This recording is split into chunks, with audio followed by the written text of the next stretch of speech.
प्यारे बच्चों, कैसे हो? तो फिजिक्स इनसाइडर प्लेटफॉर्म पर मैं हूं आपका फिजिक्स टीचर और हम पढ़ रहे हैं 11th class physics new book Punjab education curriculum training and assessment authority. और इस न्यू बुक को लेकर के हमने स्टार्ट किया हुआ है चैप्टर नंबर 2 जिसका नाम है फोर्स एंड मोशन। और हम पढ़ रहे हैं चैप्टर नंबर 2 का आर्टिकल नंबर 2.8 और उसी का एक सब आर्टिकल इलास्टिक कुलियन इन वन डायमेंशन। इससे पहले कि आज के लेक्चर को स्टार्ट करें, अगर अभी तक आपने फिजिक्स इनसाइडर को सब्सक्राइब नहीं किया तो जल्दी से सब्सक्राइब करके बेल आइकन के बटन को क्लिक कर दें ताकि जैसे ही नेक्स्ट लेक्चर्स अपलोड हो आपको साथ के साथ नोटिफिकेशन मिलते रहें और आप एग्जाम की बहुत ही अच्छे से तैयारी कर सकें। और आज की इस वीडियो को लाइक कर दीजिए ताकि लेक्चर को पूरे मजे से स्टार्ट किया जा सके। लास्ट लेक्चर में हमने कुलियन के बारे में पढ़ा था और देखा था कि इलास्टिक कुलियन क्या होती है, इनइलास्टिक कुलियन क्या होती है। आज का जो लेक्चर है इलास्टिक कुलियन इन वन डायमेंशन, इसको पढ़ने से पहले लाजमी है कि आपको इलास्टिक कुलियन के बारे में अच्छे से मालूम हो।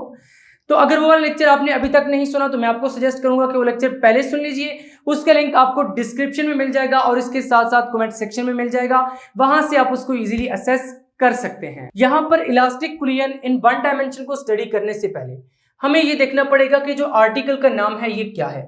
इलास्टिक कुलियन, ये मैंने आपको लास्ट लेक्चर में बहुत ही डिटेल में एक्सप्लेन किया था और वहां सबसे पहले मैंने आपको बताया था कि कुलियन एक्चुअली क्या होती है।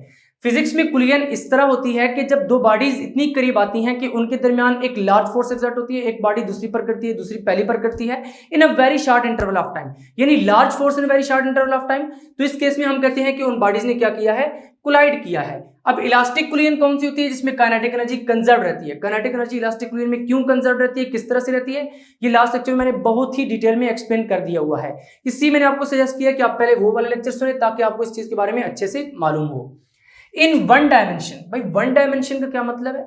देखिए लेट्स से ये वाली टू बॉल्स आपस में कोलाइड करती हैं। बिफोर कुलियन ये एक ही लाइन में मूव कर रही हैं, कोलाइड करने के बाद भी ये बॉल्स उसी सेम लाइन में मूव कर रही हैं, सेम डायरेक्शन में। तो यहां पर हम कहेंगे कि ये जो कुलियन है ये वन डायमेंशन में है, यानी पहले भी ये बिल्कुल एक लाइन में मूव कर रही थी, कुलियन के बाद भी ये एक ही लाइन में मूव कर रही हैं और सेम लाइन में मूव कर रही हैं। इसलिए हमने कहा है कि ऐसी जो कुलियन है वो वन डायमेंशन में है क्योंकि इस कुलियन में काइनेटिक एनर्जी कंजर्व्ड है, इसलिए ये इलास्टिक कुलियन इन वन डायमेंशन है। अब यहां पर हमने कंसिडर कुछ इस तरह से किया है, consider to smooth non rotating balls. देखिए ये दो बिल्कुल स्मूथ और नॉन रोटेटिंग बॉल्स हैं जो इनिशियली मूव कर रही है with velocities v1 and v2। m1 की जो वेलोसिटी है वो v1 है, m2 की वेलोसिटी क्या है, v2। अब यहां पर एक और बात भी बहुत इंपॉर्टेंट है। देखिए इस बॉल के ऊपर मैंने एरो की लेंथ थोड़ी ज्यादा बनाई है, इसके ऊपर कम बनाई है। ये इसको शो कर रहा है कि जो वेलोसिटी v1 है वो v2 से ज्यादा है। जाहिर है वेलोसिटी v1 v2 से ज्यादा होगी तभी जाकर इसको कोलाइड करेगा, क्योंकि जब दोनों सेम वेलोसिटी से मूव करते रहेंगे तो उनके दरमियान तो एक कांस्टेंट डिस्टेंस मेंटेन रहेगा। इसलिए हमने लिखा दे कोलाइड विद ईच अदर, कि ये एक दूसरे के साथ कोलाइड करते हैं। They move along the same straight line, कुलियन के बाद भी ये सेम स्ट्रेट लाइन में मूव करते रहेंगे। कुलियन से पहले क्या था, सेम डायरेक्शन मूव कर रहे थे, ये भी इसी डायरेक्शन में, ये भी इसी डायरेक्शन में। कुलियन के बाद भी ये दोनों इसी डायरेक्शन मूव कर रहे हैं और सेम लाइन में मूव कर रहे हैं with velocities v1 dash and v2 dash. But कुलियन के बाद इनकी वेलोसिटीज चेंज हो जाएंगी, इसकी वेलोसिटी v1 डैश हो जाएगी, इसकी वेलोसिटी v2 डैश हो जाएगी। कुलियन से पहले m1 की वेलोसिटी v1 थी, कुलियन के बाद m1 की वेलोसिटी v1 डैश हो गई है। यहां पर m2 की वेलोसिटी कुलियन से पहले v2 थी, कुलियन के बाद m2 की वेलोसिटी v2 डैश हो गई है विदाउट रोटेटिंग। और ये बॉल्स जो मूव कर रही हैं ये विदाउट रोटेटिंग मूव कर रही हैं। आप कहेंगे सर बॉल्स को जब इस तरह से फेंका जाता है वो तो रोटेट करती हुई आगे जाती हैं, बट इस केस में ये रोटेट करती हुई नहीं जाती। यूजुअली जब मैं ये वाला प्रैक्टिकल स्टूडेंट्स को परफॉर्म करवाता हूँ, बीएस लेवल पर परफॉर्म करवाता हूँ, वहां पर हम एयर टेबल को यूज करते हुए इस एक्सपेरिमेंट को परफॉर्म करते हैं, वहां पर ये बॉल्स रोटेट नहीं करती। Velocity and momentum both have positive direction. देखिए वेलोसिटी की कौन सी डायरेक्शन है, पॉजिटिव डायरेक्शन है, राइट की तरफ। अब मोमेंटम की डायरेक्शन क्या होगी, p vector is equal to mv vector होता है, यानी जिधर वेलोसिटी की डायरेक्शन होगी मोमेंटम की डायरेक्शन भी उधर ही होगी। इसलिए हमने लिखा velocity and momentum both have positive direction to the right, दोनों की जो डायरेक्शन है वो पॉजिटिव है टुवर्ड्स द राइट। अब ये वाले जो मैसेज हैं ये आपस में किस तरह से कोलाइड करते हैं, कुलियन के बाद किस तरह से बिहेव करते हैं, ये आर्टिकल को मैथमेटिकली कंप्लीट करने के बाद उसके रिजल्ट से मैं आपको ये समझाऊंगा कि किस तरह से मूव कर रही हैं और किस तरह जाकर ये कोलाइड करती हैं। जब भी कुलियन होती है चाहे वो इलास्टिक हो या इनइलास्टिक हो, law of conservation of momentum her case में होल्ड करेगा। यहां पर इलास्टिक कुलियन है, इलास्टिक कुलियन के केस में भी law of conservation of momentum hold करेगा। और law of conservation of kinetic energy भी होल्ड करेगा। अब बेटा यहाँ पर एक्चुअली जो कुलियन वाले टॉपिक्स हैं उनमें हमने करना क्या होता है कि कुलियन वाले टॉपिक्स में हमने निकालनी क्या चीज है। देखिए जो मैस m1 है इसकी जो वेलोसिटी है ये भी हमें पहले मालूम है बिफोर कुलियन, m2 की वेलोसिटी भी हमें बिफोर कुलियन तो मालूम है। हमने निकालना ये होता है कि आफ्टर कुलियन m1 की वेलोसिटी जब चेंज हो रही है और m2 की भी चेंज हो रही है तो वो किस वेलोसिटी के साथ मूव कर रहे हैं। यानी इस आर्टिकल में, कुलियन वाले आर्टिकल में हमारा टारगेट ये है कि बिफोर कुलियन की वेलोसिटीज तो हमें मालूम है, अब हमने आफ्टर कुलियन की वेलोसिटीज निकालनी है ताकि हमें पता चल सके कि कुलियन के बाद m1 किस वेलोसिटी के साथ मूव कर रहा है और m2 किस वेलोसिटी के साथ मूव कर रहा है। इसके लिए हम सबसे पहले law of conservation of momentum use करते हैं और उसके बाद law of conservation of kinetic energy use करते हैं, क्योंकि इलास्टिक कुलियन में कंजर्वेशन ऑफ मोमेंटम भी होती है और कंजर्वेशन ऑफ काइनेटिक एनर्जी भी होती है। यानी ये दोनों चीजें कंजर्व रहती हैं, मोमेंटम भी कंजर्व रहता है और काइनेटिक एनर्जी भी कंजर्व रहती है। इसलिए पहले हम एक इक्वेशन बनाते हैं law of conservation of momentum से, फिर दूसरी इक्वेशन हम बनाते हैं law of conservation of kinetic energy से। जब हमारे पास दो इक्वेशंस बन जाती हैं और हमने वेरिएबल्स कितने निकालने हैं, v1 डैश और v2 डैश, दो इक्वेशंस हैं, दो ही वेरिएबल्स हैं, इसका मतलब है कि हम यहां से v1 डैश और v2 डैश फाइंड आउट कर सकते हैं। इस आर्टिकल को मैंने 3 सेक्शंस में डिवाइड किया है। सबसे पहले आज जो चीज हमने पढ़नी है वहां पर हम देखेंगे कि इनकी कुलियंस हो किस तरह से रही है, रिलेटिव वेलोसिटी के बारे में डिस्कस करेंगे, velocity of approach, velocity of separation, इन चीजों के बारे में आपको बताऊंगा और यहां पर एक एक्सप्रेशन आएगा वो आपको प्रूव करके दिखाऊंगा। नेक्स्ट लेक्चर में आपको v1 डैश और v2 डैश कैलकुलेट करने के बारे में बताऊंगा और थर्ड लेक्चर में इसके हम केसेस करेंगे। इस तरह जो इलास्टिक कुलियन इन 1 डायमेंशन है इसकी 3 लेक्चर्स बनेंगे। अब इस आर्टिकल की कंसिडरेशन तो आपको पूरी की पूरी समझ आ चुकी है। अब जो चीज हमने करनी है वो हमने ये देखनी है कि इलास्टिक कुलियन में मैंने आपको बताया है दोनों चीजें कंजर्व होती हैं, मोमेंटम भी कंजर्व होता है और काइनेटिक एनर्जी भी। इसलिए हम सबसे पहले law of conservation of momentum लगाएंगे, फिर law of conservation of kinetic energy लगाएंगे। तो सबसे पहले law of conservation of momentum लिखते हैं, according to law of conservation of momentum. तो भाई law of conservation of momentum हम पिछले लेक्चर्स में पढ़ चुके हैं। वो क्या था आपके पास, m1 v1 plus m2 v2 is equal to m1 v1 dash plus m2 v2 dash, यानी total initial momentum before collision is equal to total final momentum after collision. m1 क्या है, इस बाल का मैस है, v1 क्या है, इस बाल की वेलोसिटी है बिफोर कुलियन, ये m2 क्या है, इस बाल का मैस है और ये v2 क्या है, इस बाल की वेलोसिटी है बिफोर कुलियन। देन m1 क्या है, ये वाला m1 और v1 डैश ये वाला v1 डैश है, यानी आफ्टर कुलियन m1 की जो वेलोसिटी है, फिर आफ्टर कुलियन m2 की वेलोसिटी v2 डैश है, मैस m2 है तो m2 v2 डैश। यहां पर अब हमने क्या करना है, m1 वाले आप आपस में इकट्ठे कर लें, m2 वाले आपस में इकट्ठे कर लें। क्या करेंगे, m1 v1 minus m1 v1 dash is equal to, यहां पर क्या हो जाएगा, m2 v2 dash minus m2 v2। अब यहां से अगर आप देखें तो ये m1 कॉमन आ सकता है, इसको कॉमन ले लें, m1 into v1 minus v1 dash is equal to m2 into v2 dash minus v2। इसको आप इक्वेशन नंबर 1 कह दें। यहां तक law of conservation of momentum को लगा के हमने एक इक्वेशन डिटरमिन कर ली है। आपने मैथ का एक रूल पढ़ा हुआ है कि जितनी वेरिएबल्स आपने फाइंड करने हैं आपके पास इतनी इक्वेशंस होनी चाहिए। यहां पर कितने वेरिएबल्स फाइंड करने हैं, v1 डैश और v2 डैश, दो वेरिएबल्स फाइंड करने हैं। इसका मतलब है दो इक्वेशंस होनी चाहिए। एक इक्वेशन यहां से आएगी law of conservation of momentum से, दूसरी इक्वेशन कहां से आएगी, law of conservation of kinetic energy से। तो पहली इक्वेशन तो ये आ चुकी है law of conservation of momentum से। अब दूसरी इक्वेशन हम कहां से निकालेंगे, law of conservation of kinetic energy से, क्योंकि इलास्टिक कुलियन में दोनों कंजर्व होते हैं ना, मोमेंटम भी और काइनेटिक एनर्जी भी।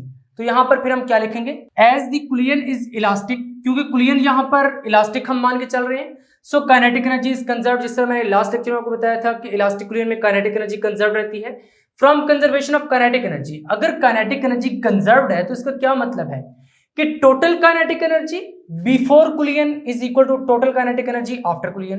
तो भाई total kinetic energy before collision क्या निकलेगी, इसकी काइनेटिक एनर्जी इसकी काइनेटिक एनर्जी, क्योंकि दोनों मूव कर रहे हैं ना, हर मूविंग बॉडी की कोई ना कोई काइनेटिक एनर्जी होती है। तो इसकी काइनेटिक एनर्जी प्लस इसकी kinetic energy is equal to इसकी काइनेटिक एनर्जी प्लस इसकी काइनेटिक एनर्जी। तो किस तरह से लिखेंगे, काइनेटिक एनर्जी का फॉर्मूला क्या होता है, हाफ mv स्क्वायर। तो यहां पर लिख दें हाफ mv स्क्वायर। अब पहले किसके लिए लिख रहे हैं, इसके लिए। इसके लिए m क्या है, 1 है m1, इसके लिए v क्या है v1, प्लस, अब इस सेकंड बॉल के लिए लिखें m2 v2 है इसका स्क्वायर इज इक्वल टू, अब इसकी काइनेटिक एनर्जी लिखें हाफ m1 v1 डैश का स्क्वायर, ये v1 डैश है, plus half m2 v2 dash का स्क्वायर। देखें ये m2 v2 डैश हो जाएगा इसके लिए। अब यहां पर ये क्या है, ये जो काइनेटिक एनर्जी है ये इस बॉल की है, इस बॉल की काइनेटिक एनर्जी ये आ गई, इस बॉल की काइनेटिक एनर्जी ये आ गई, इस बॉल की काइनेटिक एनर्जी ये आ गई। Law of conservation of kinetic energy क्या कहता है, total kinetic energy of the system before कुलियन, कुलियन से पहले इन दोनों की जो टोटल काइनेटिक एनर्जी है यानी ऐड करके वो ये आती है, इज इक्वल टू इन दोनों की टोटल काइनेटिक एनर्जी आफ्टर कुलियन वो ये है। तो इसका मतलब है कि law of conservation of kinetic energy हमें यही स्टेटमेंट देता है।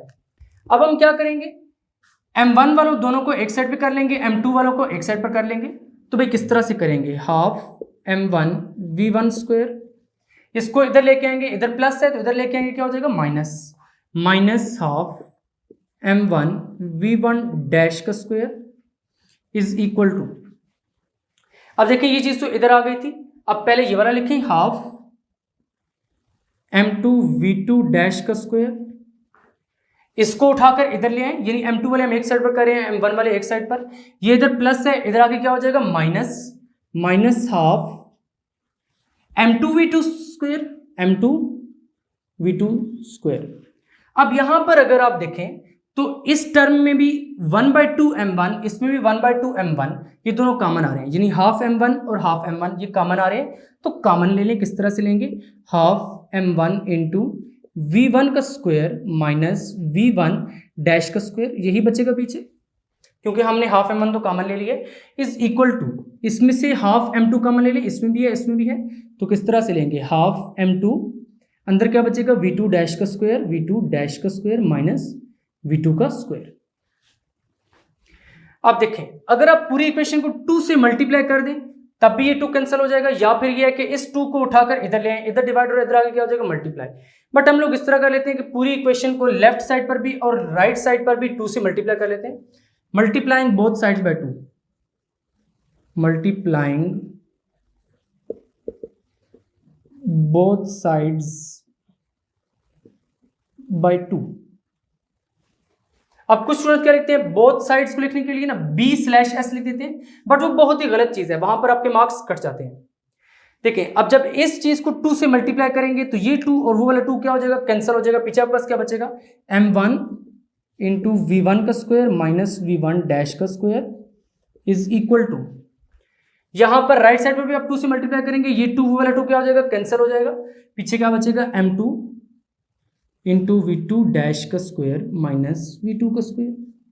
आप चाहे तो अंदर एक और स्टेप कर भी सकते हैं बट अंडरस्टूड है क्योंकि यहाँ पर भी 1/2 m इस पूरी टर्म में से कॉमन है, यहाँ पर भी 1/2 m2 इसमें से कॉमन है। तो जब इस साइड पर भी 2 से मल्टीप्लाई करेंगे ये 2 वो 2 कैंसिल हो जाएंगे, और इस साइड पर भी जब 2 से मल्टीप्लाई करेंगे 2 कैंसिल हो जाएंगे, और बाकी आपके पास इस साइड पर ये टर्म बच जाएगी और इस साइड पर ये टर्म बच जाएगी। इसको आपने क्या कहते हैं इक्वेशन नंबर 1 और इसको क्या कहेंगे इक्वेशन नंबर 2। अब ये इक्वेशन नंबर 1 और इक्वेशन नंबर 2 उठाकर मैं इस साइड पर लिख देता हूं। आज के लेक्चर में हमने क्या करना है कि इस इक्वेशन 1 और इस इक्वेशन 2 को यूज करते हुए इनके मोशन को डिस्कस करना है, इनका यानी बिफोर कुलियन किस तरह का मोशन है, आफ्टर कुलियन किस तरह का मोशन है, उसको हमने डिस्कस करना है। यहां पर इस इक्वेशन नंबर 1 और इक्वेशन नंबर 2 को मैंने रफ साइड पर लिख लिया है क्योंकि इन्हीं के साथ हमने आगे डील करना है। मैंने आपको बताया था कि पहले हम इनके मोशन को डिस्कस करेंगे, रिलेटिव वेलोसिटी को, velocity of approach, velocity of separation, इन चीजों को हमने डिस्कस करना है, इसलिए हम एक रिलेशन डिराइव कर रहे हैं। यहां पर हम क्या करेंगे, इक्वेशन नंबर 2 को इक्वेशन नंबर 1 से डिवाइड कर देंगे। किस तरह से, इक्वेशन नंबर 2 को ऊपर रखेंगे, m1 into v1 square minus v1 dash square, v1 square minus v1 dash square is equal to m2 into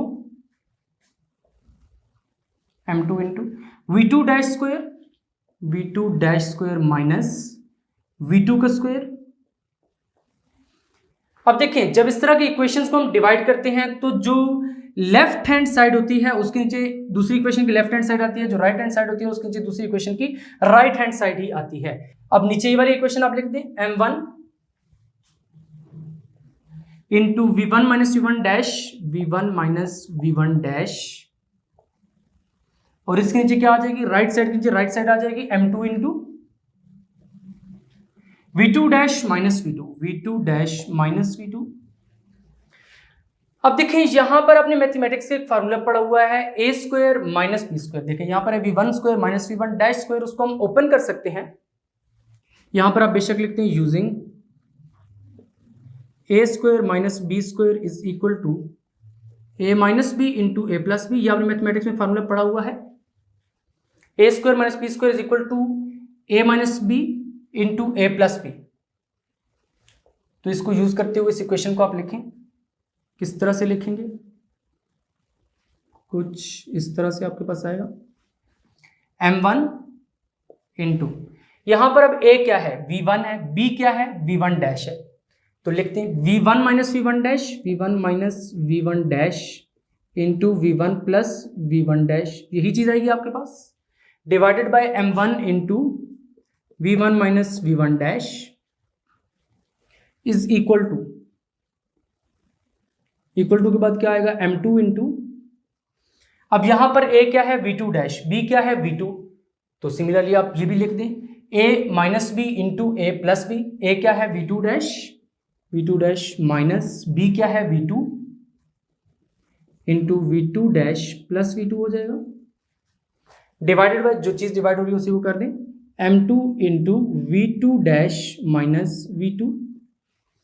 अब यहां पर देखें ये वाली टर्म और ये वाली टर्म आपस में सेम है, m1 और m1 भी सेम है। देखें m1 जो है ये m1 के साथ कैंसिल हो जाएगा, यहां से m2 के साथ कैंसिल हो जाएगा, ये वाली जो टर्म है ये टर्म आपकी इस टर्म के साथ कैंसिल हो जाएगी, और ये वाली जो टर्म है वो इस टर्म के साथ कैंसिल हो जाएगी, क्योंकि ये टर्म्स क्या थी, सेम थी। पीछे क्या बचेगा, v1 plus v1 dash is equal to v2 dash plus v2। यहां पर आप इंप्लाइज भी डाल सकते हैं क्योंकि इस स्टेप के बाद ये स्टेप आ रहा है। अब यहां पर आप एक और काम भी कर सकते हैं कि बिफोर कुलियन वाली वेलोसिटीज को एक साइड पर कर लें, आफ्टर कुलियन वाली वेलोसिटीज को आप एक साइड पर कर लें। तो कर लेते हैं, किस तरह से हो जाएगा, v1 माइनस v2 हो जाएगा, माइनस v2, क्योंकि v2 उधर प्लस हो रहा है इधर आके माइनस हो जाएगा, इज इक्वल टू, यहां पर आफ्टर कुलियन वाली वेलोसिटीज कौन सी है, v2 डैश और v1 डैश। v2 डैश को यहीं पर रहने दें, माइनस v1 डैश हो जाएगा, क्योंकि यहाँ पे प्लस हो जाएगा माइनस होगा, तो ये क्या हो जाएगा v1 डैश। अब यहाँ पर क्या है v1 माइनस v2, इसको भी अगर v1 माइनस v2 की फॉर्म में लिखना चाहे तो किस तरह से लिखेंगे, इसमें से माइनस कॉमन ले लेंगे, क्या करेंगे v1 माइनस v2, यानी दोनों साइडों पर कुछ एक जैसा का सिस्टम बनेगा। यहाँ पर v1 माइनस 2 है, वहां पर 1 माइनस 2 कर दें, माइनस कॉमन ले लें तो क्या हो जाएगा v1 dash minus v2 dash. अब अगर इस माइनस को आप अंदर मल्टीप्लाई करें तो फिर आपके पास वही चीज बन जाएगी, minus v1 dash minus minus plus v2 dash, यानी वही चीज वापस आ जाती है। अब ये जो है इसको आप इक्वेशन नंबर 3 का नाम दे दें, क्योंकि इक्वेशन नंबर 1 और 2 तो हम ऑलरेडी डिस्कस कर चुके हैं। अब यही मेन इक्वेशन है जिसके जरिए हमने डिस्कस करना है कि किस तरह इन बॉडीज ने कोलाइड किया है, रिलेटिव वेलोसिटी क्या है, वेलोसिटी ऑफ अप्रोच और वेलोसिटी ऑफ सेपरेशन। तो उन चीज को प्रॉपर्ली एक एक करके समझते हैं। अब यहां पर ये जो इक्वेशन नंबर 3 है ये क्या शो कर रही है, v1 minus v2 is equal to minus into v1 dash minus v2 dash. हमने लिखा है बिफोर कुलियन। देखें ये v1 और v2 क्या थी, m1 और m2 की वेलोसिटी थी before collision. v1 minus v2 is the velocity of first ball relative to second ball. v1 minus v2 क्या है, velocity of first ball relative to second ball. भाई relative velocity का क्या मतलब है, अब एक्चुअली यही कंसेप्ट यहां पे समझने वाला है। मैं यूजुअली ये कंसेप्ट स्टूडेंट्स को समझाने के लिए एक एग्जांपल देता हूं। लेट्स से आपका एक दोस्त है, वो भाग रहा है और उसकी स्पीड कुछ है 10 kilometre per our, 10 kilometre per our इस स्पीड के साथ वो आगे भागे जा रहा है। अब आप भी भाग रहे हैं, आपने उसको पकड़ना है। अगर आप भी इतनी स्पीड से भागेंगे तो क्या आप उसको पकड़ पाएंगे, नहीं पकड़ पाएंगे, क्योंकि वो आपसे काफी दूर है, वो भी इतनी स्पीड से भाग रहे हैं, आप भी इतनी स्पीड से भाग रहे हैं, दरमियान में डिस्टेंस तो फिर भी कांस्टेंट रहेगा। इसका क्या फायदा भागने का, इसका मतलब है कि आपको उससे ज्यादा स्पीड से भागना पड़ेगा। लेट्स से अगर आप 13 किलोमीटर पर आवर की स्पीड से भागते हैं, इस स्पीड से आप भागते हैं, तब आपको पकड़ पाएंगे। अब आपकी स्पीड उससे कितनी ज्यादा है, 3 किलोमीटर पर आवर।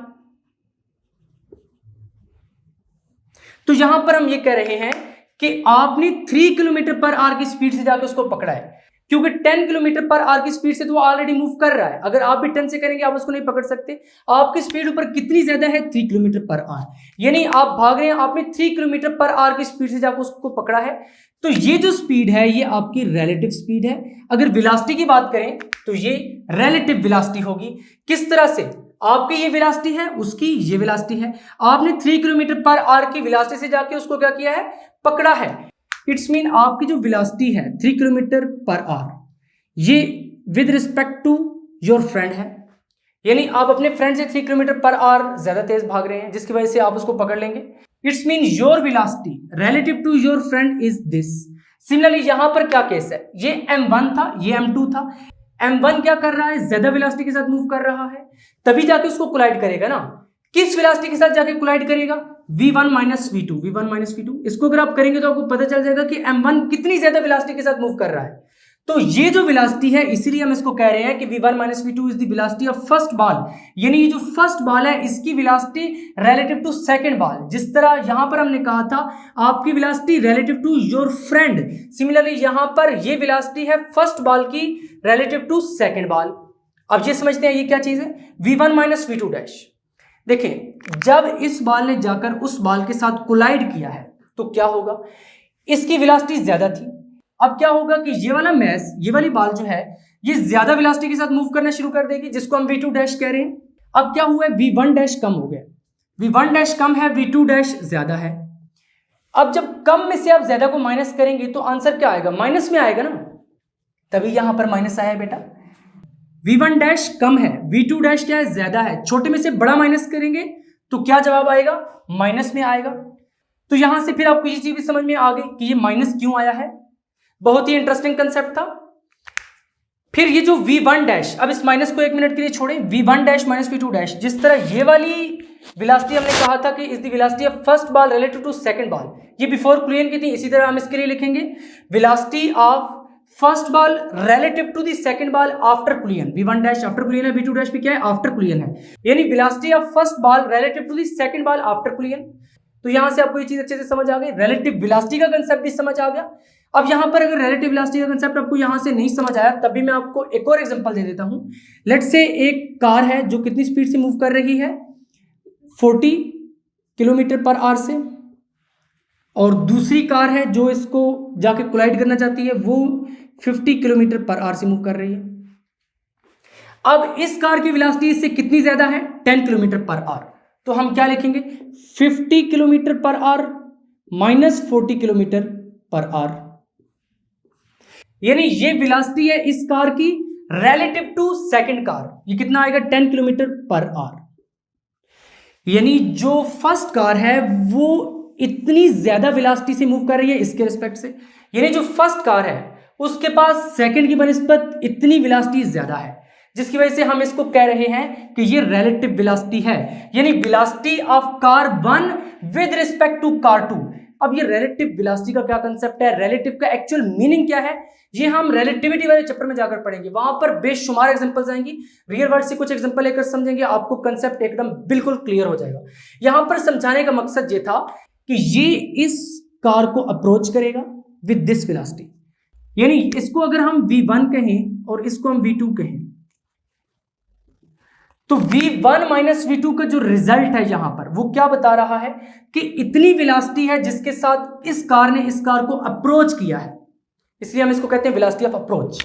यानी ये जो वेलोसिटी है इतनी वेलोसिटी ज्यादा लेकर के इस कार ने इस कार को अप्रोच किया है, इसलिए ये वाली जो वेलोसिटी है v1 माइनस v2, इसको हम वेलोसिटी ऑफ अप्रोच भी कहते हैं। अब यहां पर देखिए इसकी वेलोसिटी ज्यादा थी, जब इसने जाकर कोलाइड किया कुछ वेलोसिटी उसको मिल गई, अब आगे वो भागना शुरू हो गया।